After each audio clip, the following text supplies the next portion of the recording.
Hello and welcome to episode 2 of the Fagan's Pub History Podcast. If you haven't heard episode 1, I suggest you go back and have a listen to that first and then come back and join us.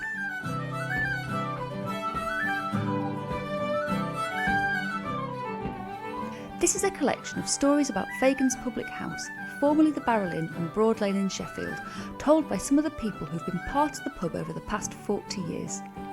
In this time, Fagan's has been an important place to many people, as a community hub, a music venue, a place of sanctuary, and as we'll hear later, a home away from home.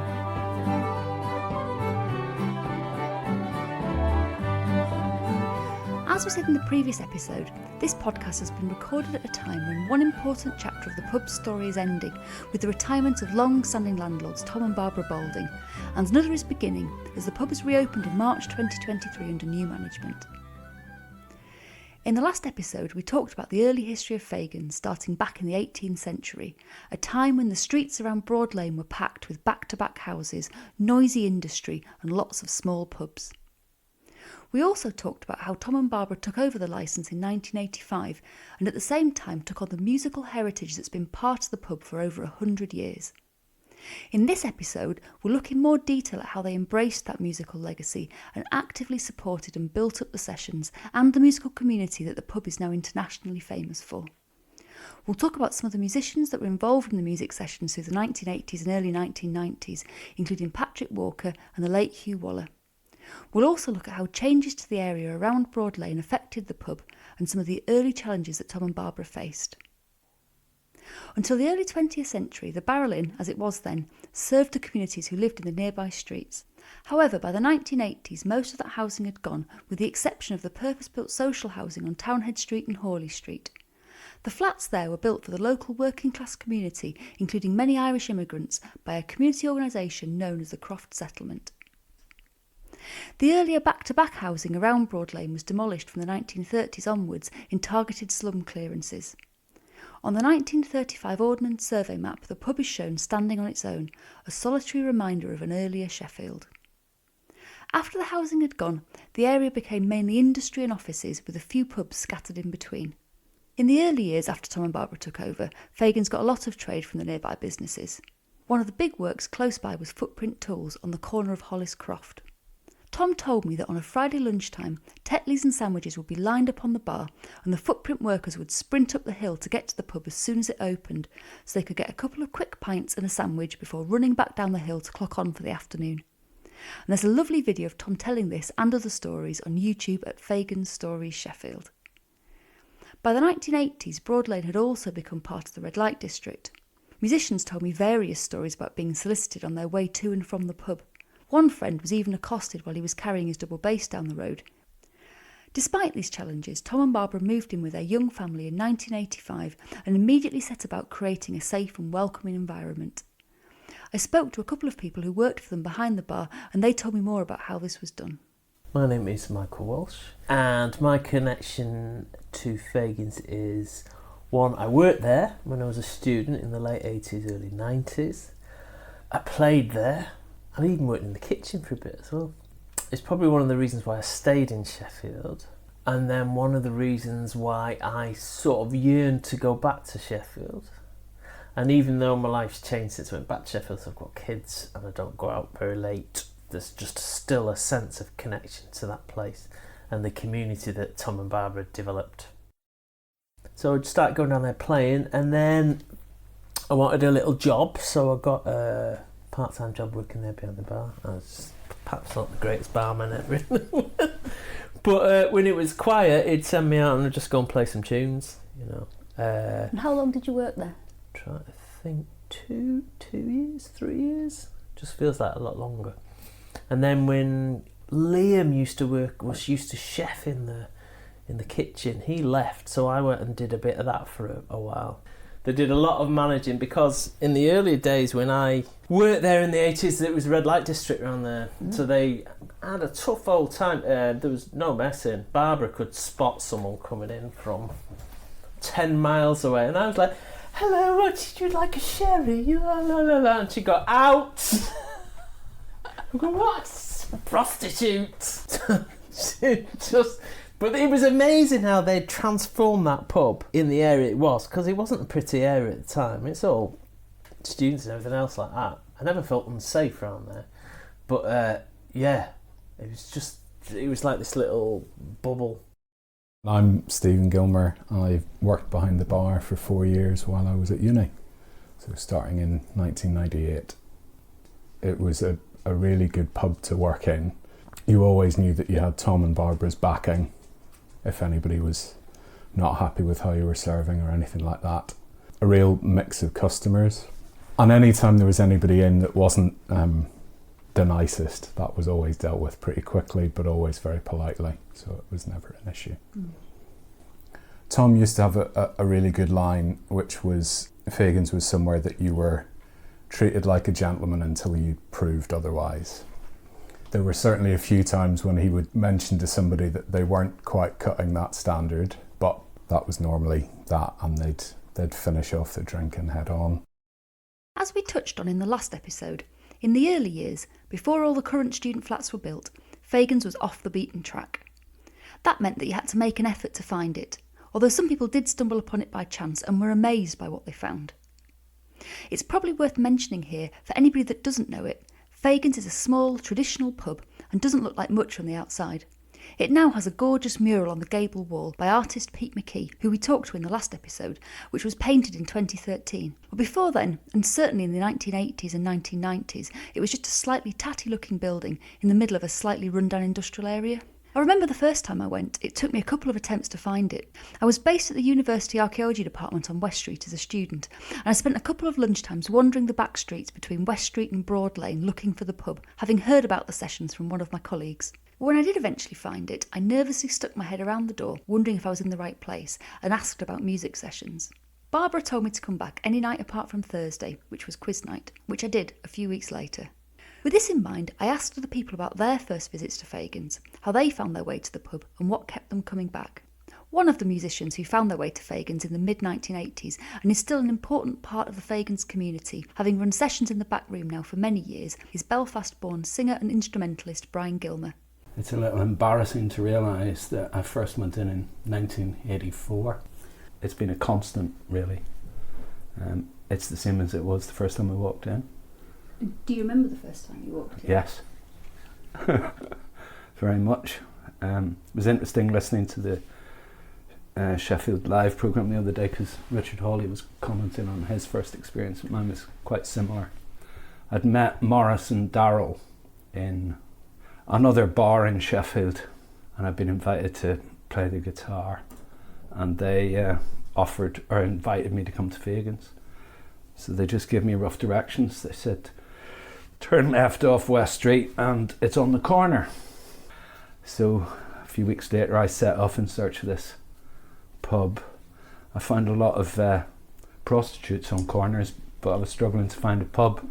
Decided that they'd wind me up and they hadn't invited me to anywhere. I was about to give up when I spotted the pub and went in, and sure enough they were there, Friday night.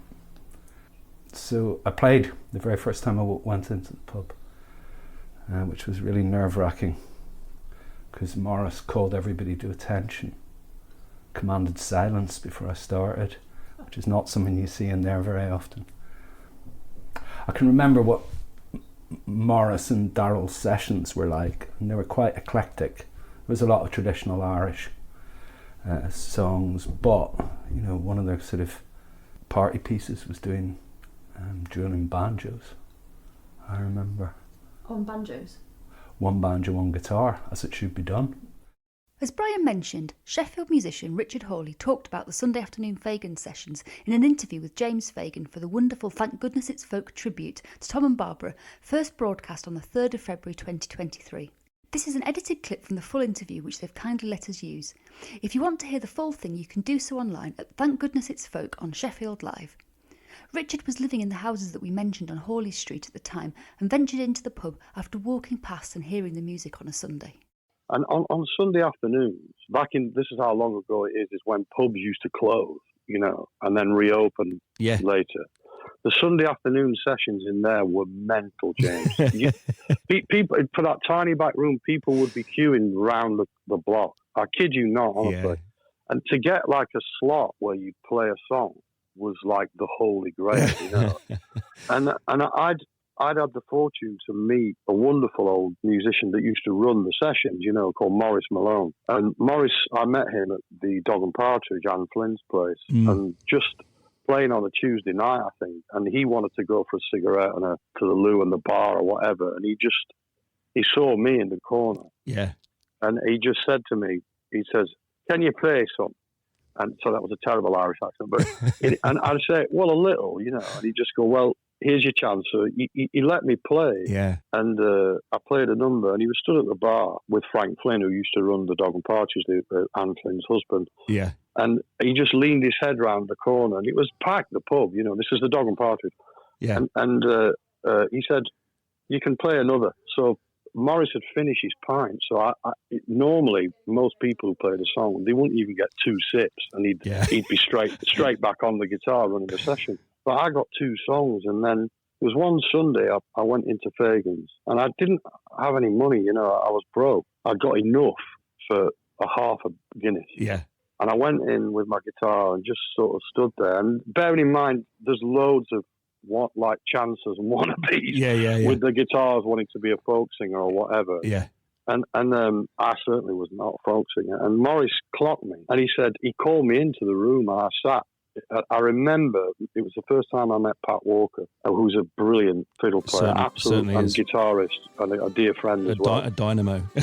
Yeah, and Maurice just said, "Oh, Pat, sort him out," you know.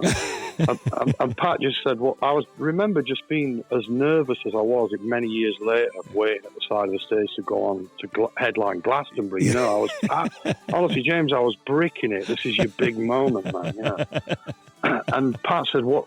So, what do you know then, son?" And I said, "Well, I don't play folk. I mean, do you know any blues stuff?" And he goes, "Yeah." And the first song I played was it was Blind Boy Fuller from 4 till 8. That was the first thing that I ever played in Fagan's, and I was 19, I think. That's fantastic. And then Maurice again, he just goes, "Give the lad another tune," you know. Yeah. And then, you know, I did another song. I can't remember what it was, and then it was like, "Off you go, boy."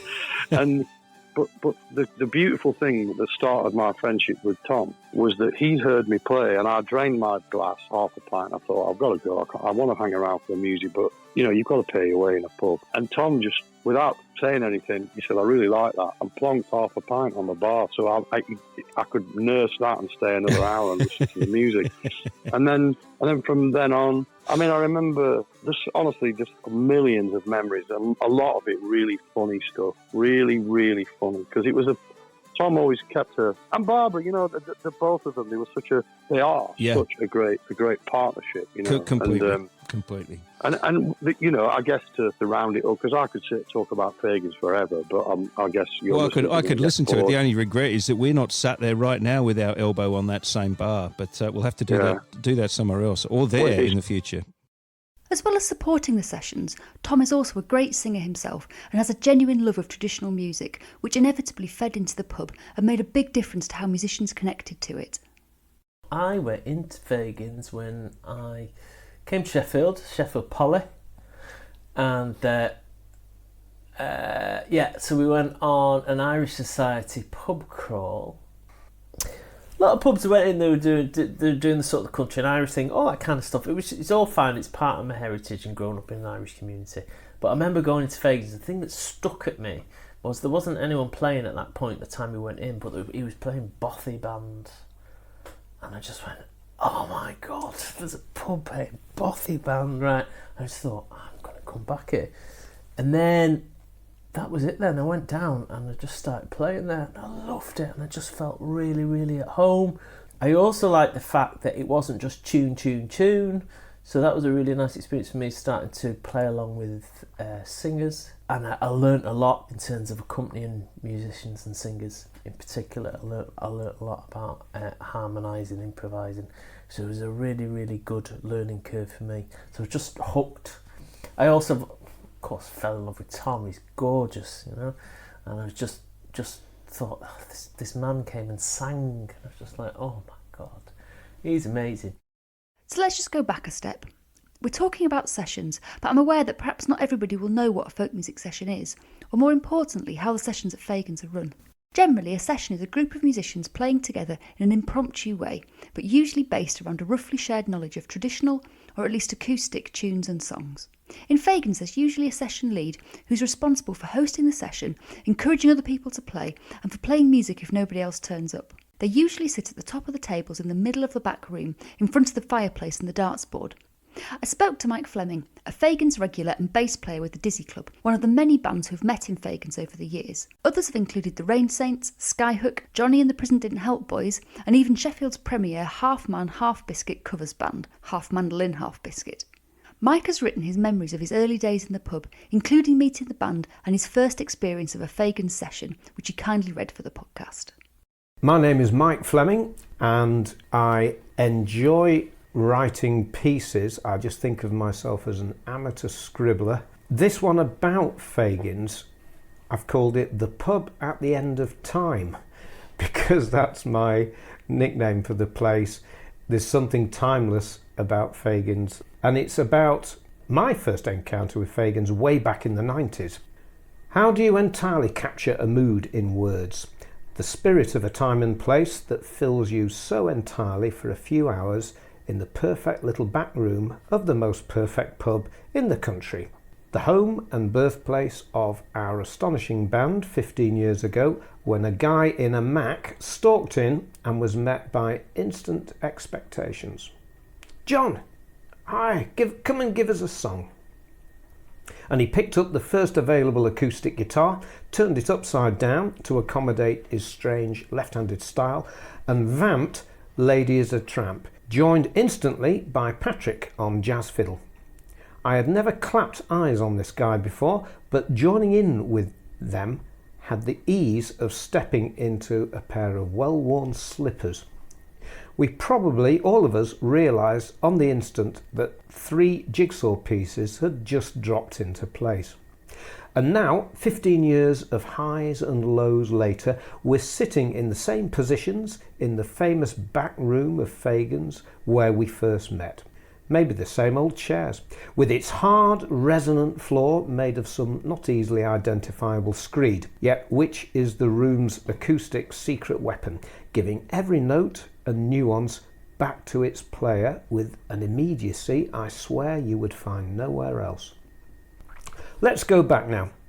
It was here, some 16 years ago, that I wandered in one Friday night, having been told of the session by tourist information of all sources, to find students and older places with cases closed and an air of curious expectation, and, strangest of all, a single empty chair, dead centre of focus by the chimney breast, specifically reserved whilst every other square inch was being jammed, every seat occupied jealously.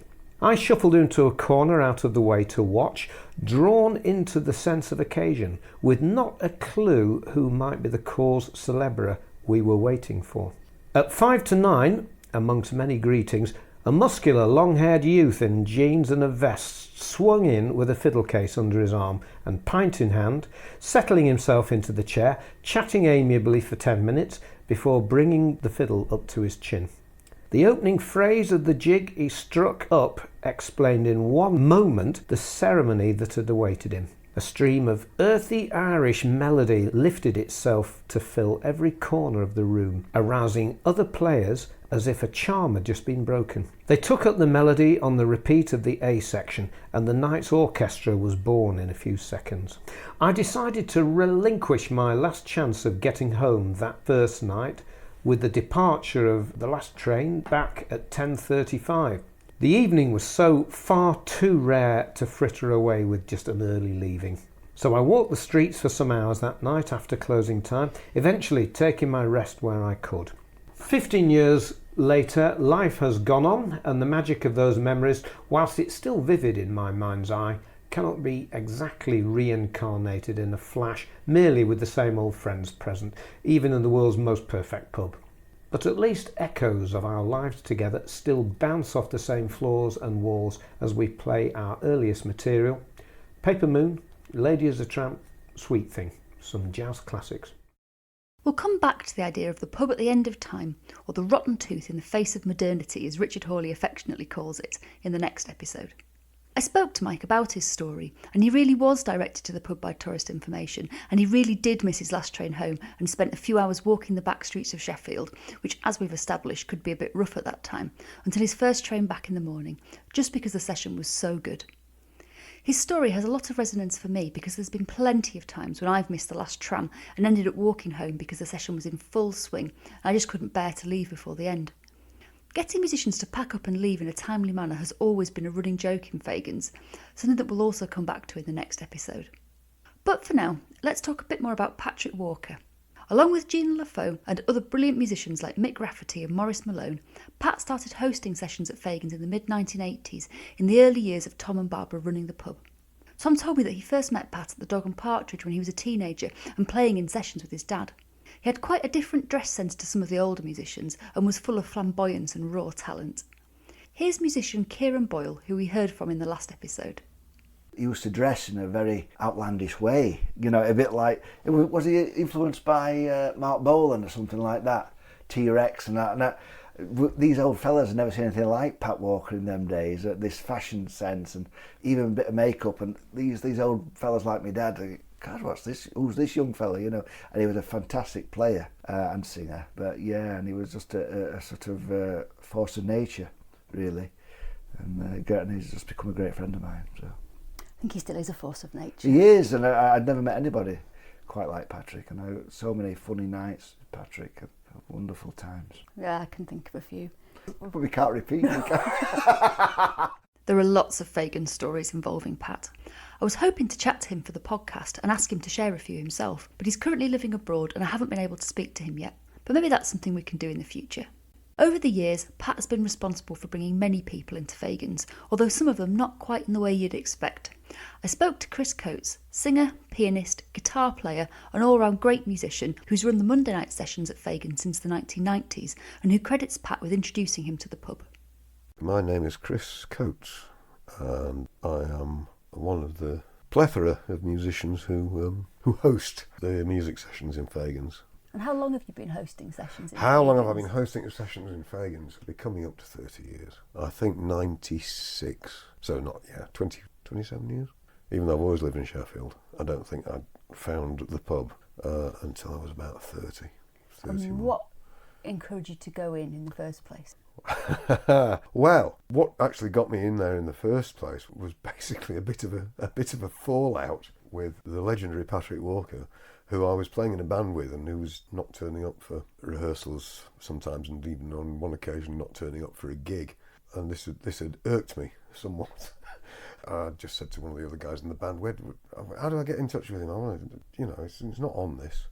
And he said, well, I think he goes in a pub called Fagans. I think he plays in there a couple of nights a week. And I was like, okay, I'm going to go and find him. And I did go with the full intention of just sort of like trying to find out what's going on and tear him off a strip, essentially. And I'd never had such instant humility as when I walked through the door and there was a full-on Irish session going on in the back room, and it was a sound that like I'd never heard before. Almost literally physically blew me away, but certainly in terms of what it did to my soul, blew me away. It was just the most sublime thing that I'd heard coming out of a pub, and I've been in plenty of pubs. It was fantastic. As soon as I got the opportunity, I did have a little chat with Pat and tried to be suitably annoyed, but by that time any annoyance that I felt had completely dissipated, and all I was interested in was, can anybody come and join in with this malarkey? And Pat, to his eternal credit, said, no, yeah, just come turn up, bring your guitar, you play guitar as well, don't you? Bring your guitar.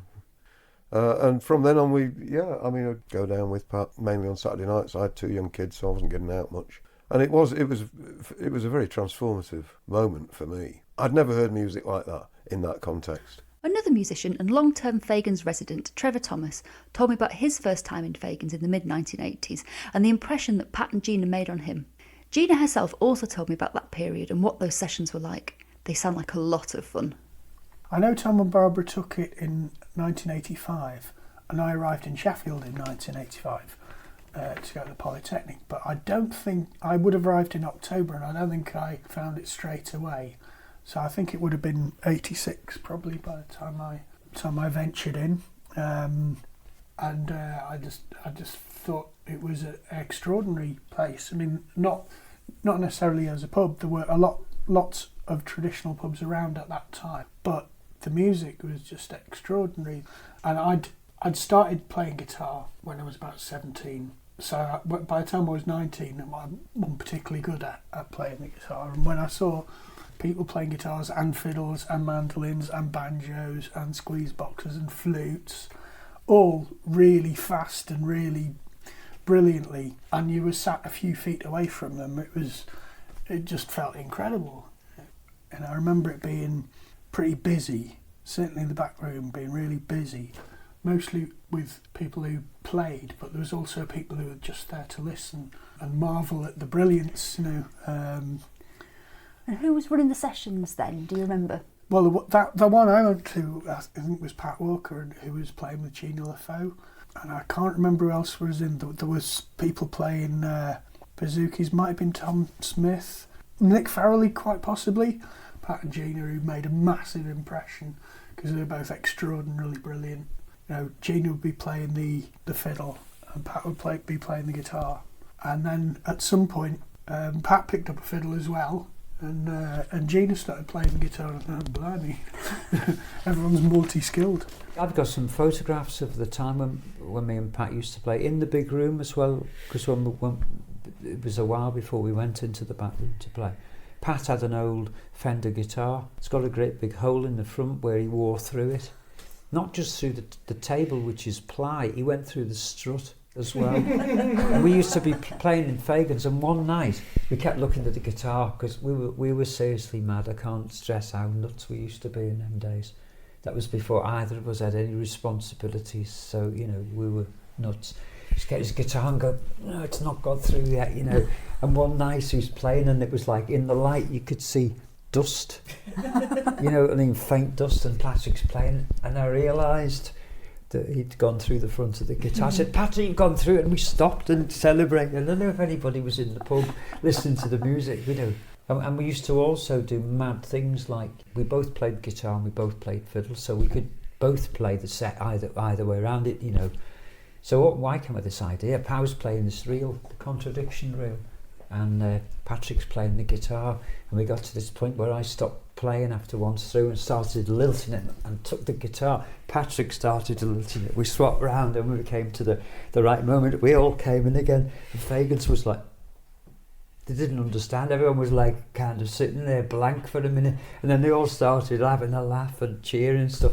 So we went back again, and some bloke said, "What's going on here?" He said, "I was looking in here before. Weren't you playing the fiddle?" And it was just, we used to do stupid things. Like I'm afraid I was the instigator of all that. But when we played there, every time me and Pat turned up there, it was just, we've gone there for music, and that's it.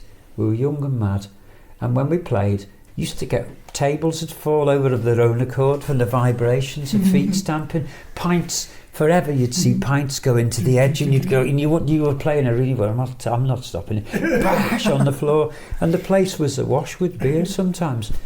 And sometimes you'd sing a song and it was total silence, and then it would explode and things, and it was good. Tom used to come and sing songs of the evening, we'd go, "Landlord, give us a song," and everyone would be shouting for him, and he'd sing, "I'm glad, I'm very, very glad, I'm a gladiator."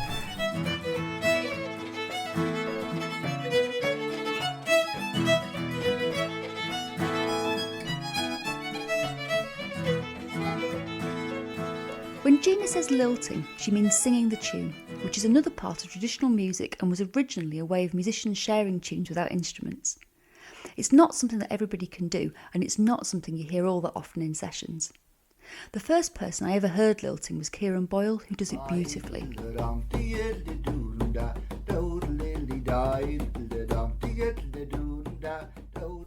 I think Gina's story is reflective of many of the Fagan sessions that people have told me about, where the musicians are having fun, messing around musically, and playing as much for themselves as for anybody listening. The spontaneous interaction between musicians that she's just described and that Mike also mentioned earlier creates a bit of magic. It's quite different to a performance on a stage or even a booked band playing in a pub, and has been a huge part of what's made Fagans special to so many of us over the years. I think this was enabled by the fact that the landlord and lady enjoyed and supported the music, the quality of the musicians involved in the sessions, and the intimacy and acoustics of the pub. The eclectic nature of the Fagan sessions has also helped to encourage this creativity, and is something we'll come back to in the next episode. As Richard said earlier, in the 1980s, before the licensing laws changed, pubs had to close for a few hours on a Sunday afternoon, as well as closing earlier in the evening, so drinking and playing was squeezed into a much shorter time. Gina told me that in those days, if you lived close to the pub, you could end up with a load of musicians in your front room for a few hours on Sunday afternoon, waiting for the pubs to reopen. Other musicians told me about being invited to play in a local brothel on Sunday evenings, where the drinking and playing could go on later. Chris Coates eventually took over the Sundays at Fagans after the licensing rules had changed. After all-day opening, the Sunday sessions started a bit later, but then tended to roll on all day. Nominally, it was 2 sessions on a Sunday. Nominally, it was Sunday afternoon, something like, I think, because of course we had all day opening by then. So I think it was probably 2 till 4 I was supposed to do. And then in the evening, usual sort of 8:30, 9 till 11. But in practice, a lot of the time, depending on who was in, a lot of the time it would just roll on. So I'd start at, 2 in the afternoon and just still be there at 11 o'clock at night. With possibly, very kindly, Tom and Barbara would occasionally let me just nip upstairs for a kip because much Guinness would have been consumed usually by halfway through the day. It was a time, as I say, Sundays were pretty well, it was come and go all through the day. There'd be people coming in and staying for a bit, a couple of pints, and then leaving, but then be instantly replaced by some other people coming in. Did they used to feed you? They did feed me, again, on request, but as I'm sure you know, Guinness is liquid bread. So really, there wasn't that much of an appetite. I was quite happy to, point me in the direction of a piano or a guitar, and I'll keep going until the cows come home, and. I love the thought of Chris nipping upstairs for a quick restorative kip between sessions. That's the sort of thing that's made us all feel like part of the Fagans family over the years. I asked Chris about Tom and Barbara feeding him on a Sunday because I'd had a sudden memory of running both Sunday sessions with my friend and duo partner Emma Clark at some point in the early 2000s. I can't remember why we were doing it. Chris must have been away and we might have been celebrating graduation or something like that. But midway through the afternoon, Tom brought out a huge spread of salad, garlic bread, noodles and various other things. We thought it was a buffet coming out for somebody, but it turned out it was just for the 2 of us, to keep us going for the rest of the afternoon and evening. It was delicious, and I think it probably kept us going till at least Tuesday. I think that might have been my first encounter with Tom's catering too. It certainly made an impression. Long-standing Fagans regular Dave Young also told me about the Sunday evening sessions, and one in particular that sticks in his mind, led by another Fagans legend, Hugh Waller. By the late 80s, the university had started to expand its campus, and the area around Fagans was starting to be discovered by more students who brought their own energy to the pub. And are there any sessions in particular that stick in your mind? Yeah, well, there was one I went in, and I presume it was a Sunday night because the session was in the front room. And it's when the World Student Games were on, which must mean it was the early 90s. And the place was heaving, and Hugh was sat in the corner by the piano. And I seem to remember it was just him, possibly, maybe one other. I went and joined him. And it was very, very noisy, and we tried playing a bit of music. But then eventually was at least a couple of the teams in from the games. I think one was a Swedish basketball team and was an Irish women's team. And at some point, the Irish coach came over and got on the piano, and he was just like a jukebox, and he was playing traditional stuff, but also rock and roll, blues, anything. And the place just went wild. People were singing along. Tables got pushed back, and some of the Irish team could dance as well, doing traditional Irish dancing. So the tables were pushed back and they started jigging around the room, doing flying kicks in front of your nose.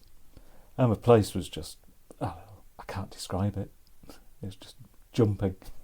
And Hugh, he just put his guitar down and he was sat there with a great grin on his face. And at the end he said, "That was a great night." Lots of people talked to me about Hugh, who was another fantastic singer, musician and a veritable jukebox of English folk song. For me personally, I don't think you can think of Fagans without mentioning Hugh Waller.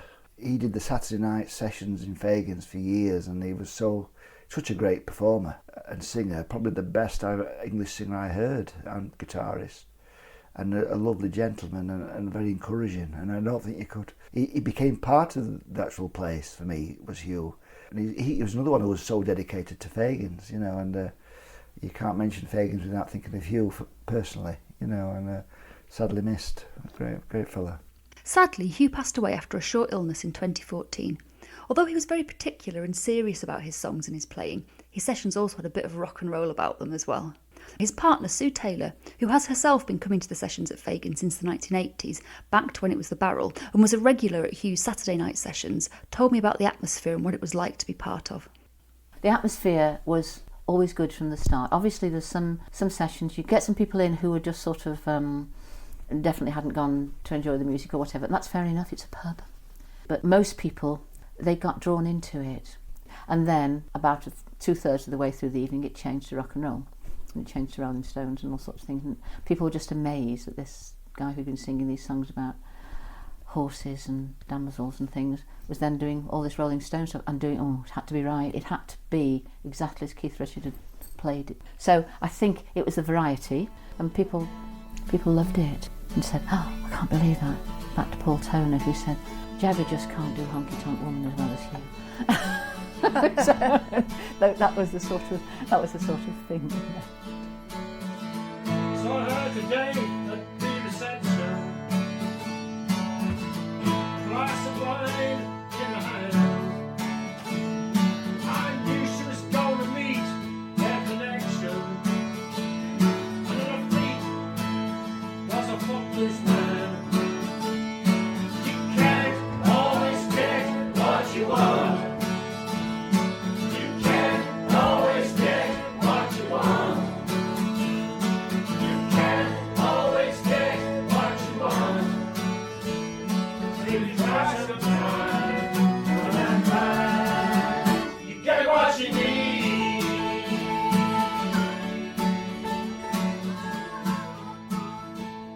There was once a horrid night and this guy came in and was causing trouble, and he was extremely not a nice person.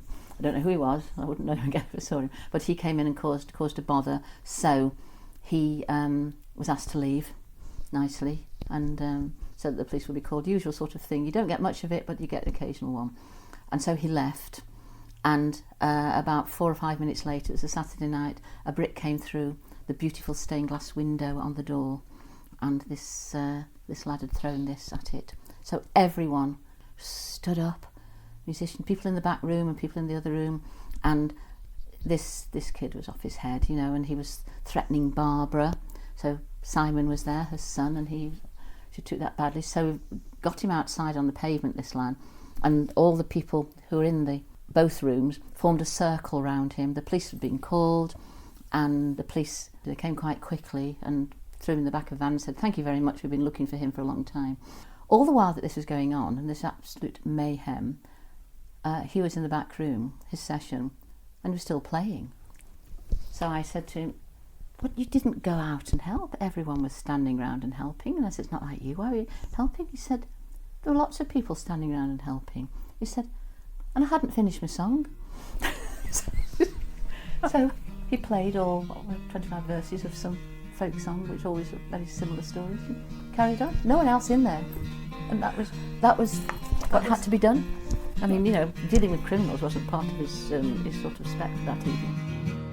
Now the rose in June's not half so sweet as kisses when true lovers meet. So let it be early, late or soon, I'll enjoy my rose in June. When Hugh died, Northern General, I rang my girls and told them, and I got in the car and I drove straight to Fagans.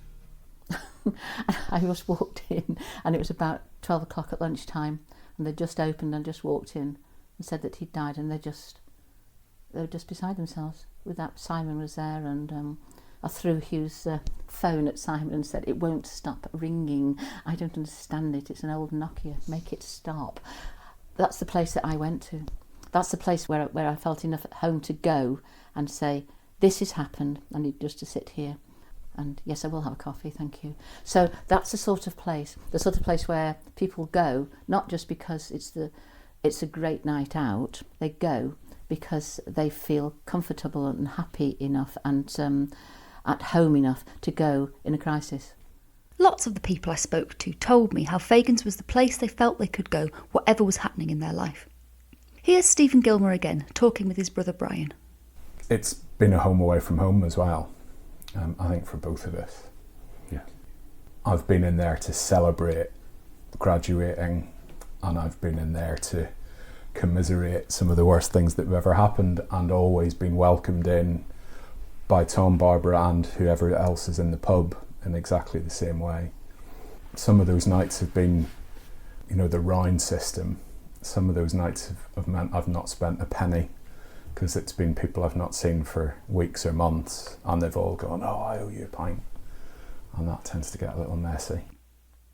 To me, this just underlines the amount of trust and sense of community that Tom and Barbara built around the pub.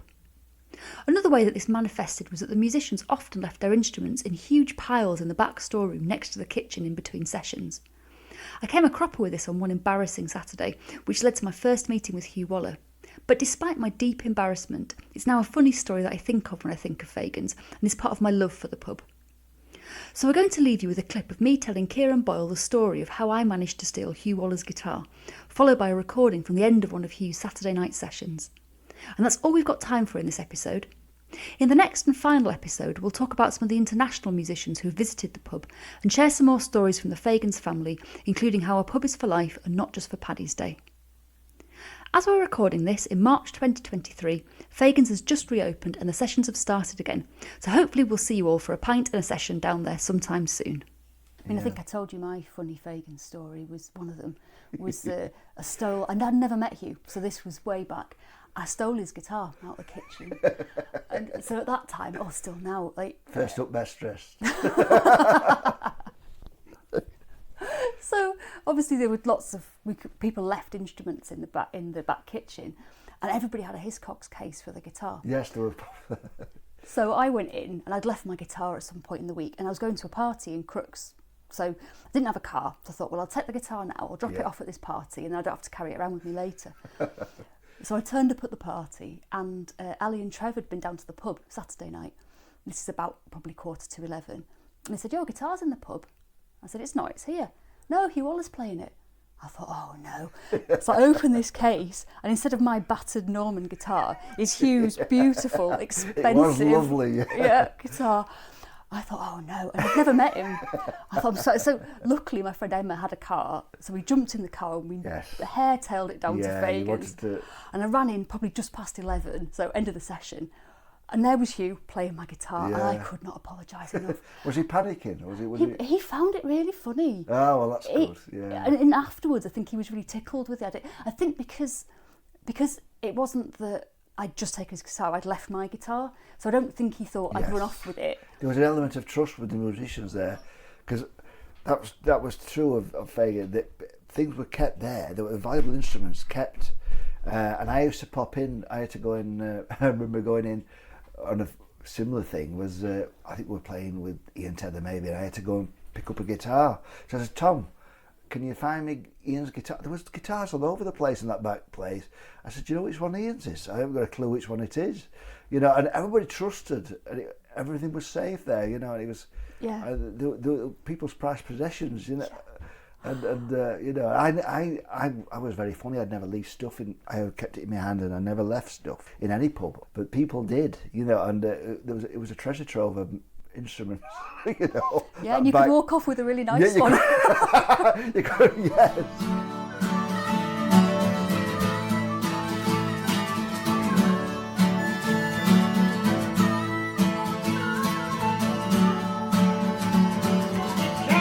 Always dead.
podcast was researched and recorded by Tegwen Roberts and Dave Young, with support from Edwin. With thanks to Mike Walsh, Brian and Stephen Gilmer, Richard Hawley, James Fagan, Mike Fleming, Kieran Boyle, Chris Coates, Trevor Thomas, Gina LaFoe, Dave Young and Sue Taylor.